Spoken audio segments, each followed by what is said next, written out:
Problème de calcul de limite. Soit U de n, n appartenant à l'ensemble des entiers naturels, la suite définie par U de 0 est égal à 0 et U de n plus 1 est égal à 2 fois un plus 1 sur un plus 2. On cherche à déterminer la limite de la suite U de n. On pose la suite V de n, n appartenant aux entiers naturels, définie par, pour tout n appartenant à grand N, V de n est égal à U de n moins 1 sur U de n plus 1. Première question, on me demande de démontrer que V de n est une suite géométrique dont on précisera la raison et le premier terme. Deuxième question, on me demande d'exprimer V de n puis U de n en fonction de n. Et troisième question, on me demande d'en déduire la limite de la suite U de n. C'est parti! Première question. Démontrer que V de n, n appartenant aux entiers naturels, est une suite géométrique dont on précisera la raison et le premier terme. Alors, une suite géométrique, je sais que j'ai vu ça dans les classes antérieures. Mais bon, je me rappelle plus très bien. Petit rappel de cours pour me rafraîchir la mémoire. Parfait! Suite géométrique. V de n, n appartenant aux entiers naturels, est une suite géométrique si et seulement si il existe un réel Q tel que pour tout n appartenant aux entiers naturels, V de n plus 1 est égal à Vn fois Q. On dira que Q est la raison. Très bien. Donc je vais pouvoir noter. Vn est une suite géométrique si il existe un réel Q tel que Vn plus 1 est égal à Vn fois Q. Je vais essayer de faire apparaître ma raison Q. Alors pour ça, je vais partir de V de n plus 1 et je vais essayer de faire apparaître V de n et fois Q. Je pars de Vn plus 1. Alors d'après mon énoncé, je sais que Vn plus 1 est égal à Un plus 1 moins 1 sur Un plus 1 plus 1. En fait, ici, j'ai juste remplacé les n par les n plus 1. Et j'oublie pas que je veux faire apparaître mon Vn, donc je vais le mettre ici. Or, Vn est égal à Un moins 1 sur Un plus 1. Donc, j'oublie pas que c'est cette expression que je veux faire apparaître et le Q. Pour passer du rang n plus 1 au rang n, je vais transformer U de n plus 1. Or, je sais que Un plus 1, c'est égal à 2Un, d'après l'énoncé, plus 1 sur Un plus 2. Donc, je remplace ici Un plus 1 par cette formule-là. Donc, ça me donne V de n plus 1 est égal à 2 Un plus 1 sur Un plus 2 moins 1 sur Un plus 1, donc ce qui me donne 2Un plus 1 sur Un plus 2 plus 1. Alors là, en fait, je vais essayer de réduire au même dénominateur pour simplifier. Donc, on met au même dénominateur. Ce qui nous donne en haut 2Un plus 1 moins Un moins 2 sur Un plus 2. Et en bas, pareil, on met sur le même dénominateur. Donc, on multiplie ici en haut et en bas par Un plus 2, ce qui donne 2Un plus 1 plus Un plus 2 sur Un plus 2. Or, je sais que diviser par une fraction, c'est multiplier par l'inverse de cette fraction. Donc ici, les Un plus 2 vont se simplifier. Il me reste 2Un moins Un, plus 1 moins 2, moins 1, et en bas, 2Un plus Un, 3Un, plus 1 plus 2, plus 3. Si je regarde V de n, que j'avais écrit plus haut, je vois que V de n, c'est égal à Un moins 1 sur Un plus 1. Alors ici, ça ressemble. Je vois que ça ressemble, ce qui change, c'est qu'il y a un 3. Donc si je factorise par mon 3, ça me donne 1 tiers de Un moins 1 sur un plus 1. Je reconnais bien que c'est Vn et je peux remplacer ce qui me donne 1 tiers de Vn. Donc on a bien trouvé ici la raison.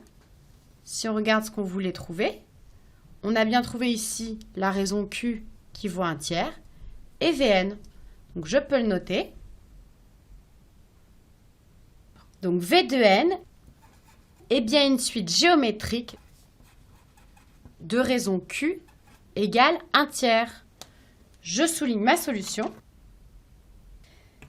Et je peux passer à la deuxième partie de la question, c'est-à-dire trouver le premier terme de la suite Vn.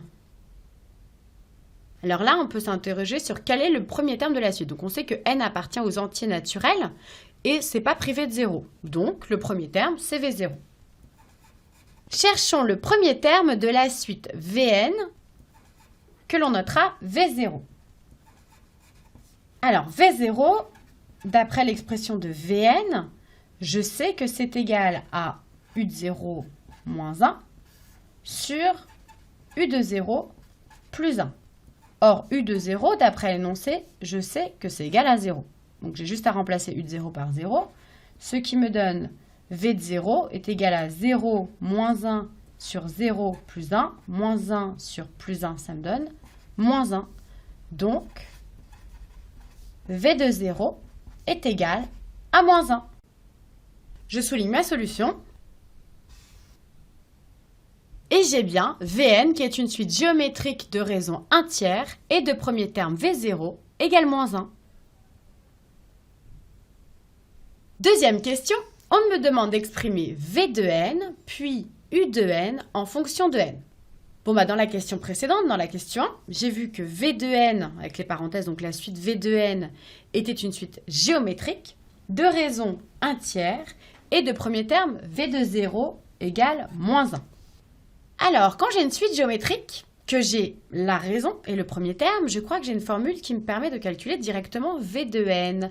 Peut-être qu'un petit rappel de cours pourrait m'aider. Ah oui, suite géométrique de raison Q et de premier terme. Si V de n est une suite géométrique de raison Q et de premier terme V0, alors pour tout n appartenant aux entiers naturels, V de n est égal à V de 0 fois Q à la puissance n. Très bien, c'est exactement ce qu'on veut. Donc d'après la définition, on a V de n est égal à V de 0 fois Q à la puissance n. Donc V de n est égal à moins 1 fois 1 tiers à la puissance n. Et ça, je peux un petit peu le rassembler. Ça me fait moins 1 sur 3 à la puissance n. Je souligne ma solution et je peux chercher U de n. Alors U de n, d'après la définition, je sais que c'est un rapport avec V de n. Donc dans mon énoncé, j'avais vu que V de n est égal à U de n moins 1 sur U de n plus 1. Bon, j'ai V de n, donc je pense que je peux trouver U de n. Bon, je vais faire quelques calculs pour isoler les U de n. Alors, je vais passer ça de l'autre côté. Ça me donne V de n facteur de U de n plus 1 est égal à U de n moins 1. Si je distribue le V de n, ça me donne U de n fois V de n plus V de n est égal à U de n moins 1. Alors moi, ce que je veux maintenant, c'est U de n. Donc je vais mettre tous les U de n à gauche. Ce qui me donne U de n facteur de V de n moins U de n est égal à moins V de n moins 1. Ici, je vais factoriser par U de n. Ce qui me donne U de n facteur de V de n moins 1 est égal à moins V de n moins 1. Ce qui nous donne U de n qui est égal à moins V de n moins 1. Et ici, comme c'est multiplié, ça va passer au dénominateur. Donc, c'est divisé par V de n moins 1. Alors là, je vois que j'ai beaucoup de moins. Donc, ce que je peux faire, c'est factoriser par moins 1 au numérateur et le passer au dénominateur. Il n'y a pas de souci. Donc, ce qui équivaut à U de n. Donc là, si je factorise par moins 1, ça va me donner V de n plus 1. Hein. Et si je le mets en bas, ça me fait moins V de n plus 1. Donc si je le mets dans l'autre sens, ça fait 1 moins V de n.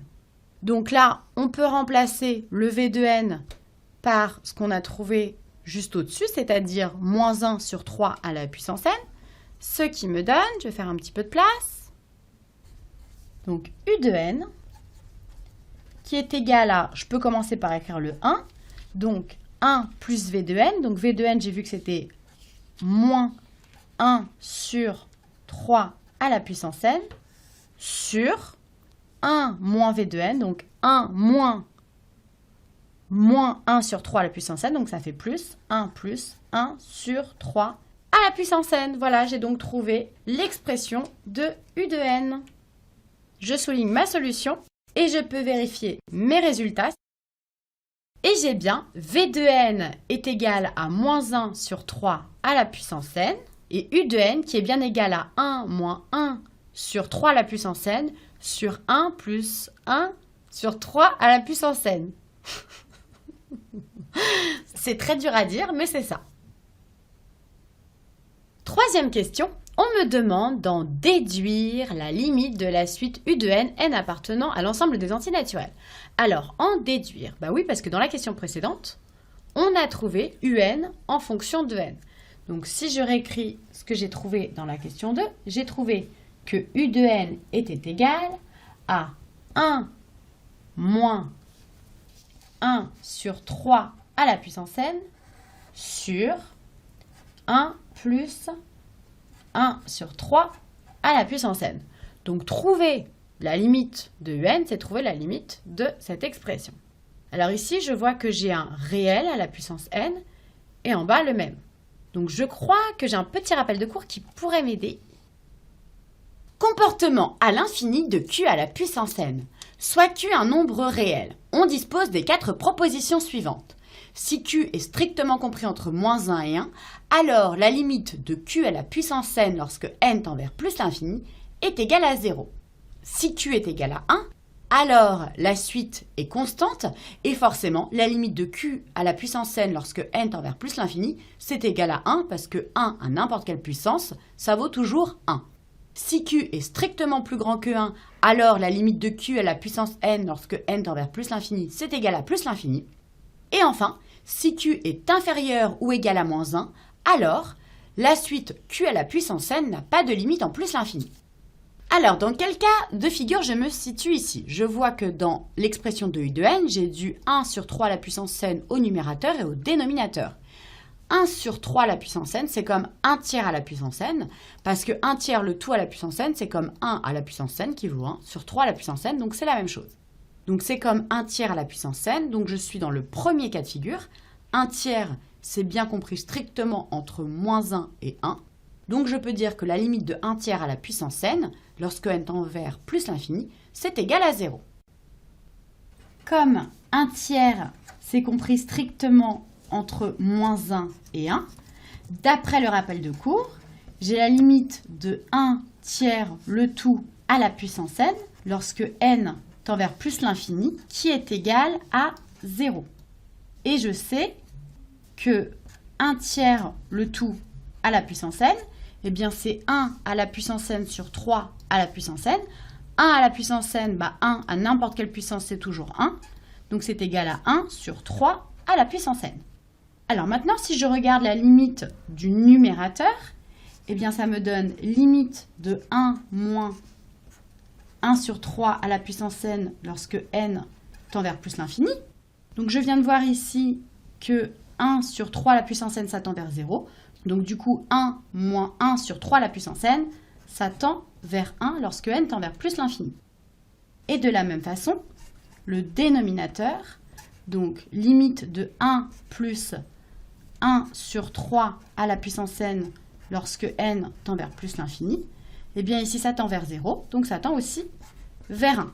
Donc le numérateur tend vers 1, le dénominateur tend vers 1, et donc je peux conclure en disant que la limite de U de n lorsque n tend vers plus l'infini, c'est 1 sur 1, donc sa limite c'est 1. Je souligne ma solution et je vérifie. Et j'ai bien la limite de la suite U de n appartenant aux entiers naturels, et 1.